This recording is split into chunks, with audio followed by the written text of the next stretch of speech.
Hello everyone, welcome back into this channel, and in this video I will like to show you the way how to use trim tools on a Capcut application to make or to shorten your video. The first thing you have to do is just go open your Capcut application, and here you just need to find the project that containing the video that you want to trim. So I already got one video.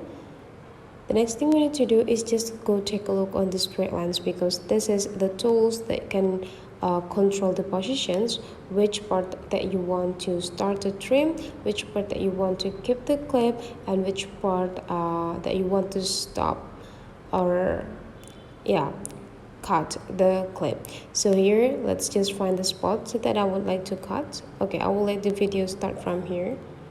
So the straight lines is already in the exact positions that I want.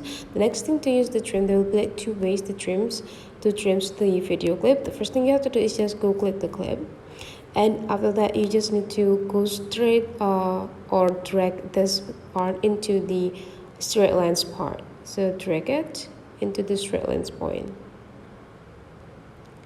and you will be automatically removed the previous sections of the clip. So let's take them back again. So after we click this, we got the clip or deleted clip back. That is the first way. And the second way is just go again, position in the straight lines, and after that you just need to go click this edit and go click the split. Click the sections that you want to remove and go click delete. And the next thing we need to do is just go make the straight line stop in the specific part that we want to take the video. And then after that, go click edit, split again, and delete for the rest. So that is the way how to use the trim tools on the Capcut. Hopefully this tutorial today is useful for you. Thank you for watching, and I will see you for the next video.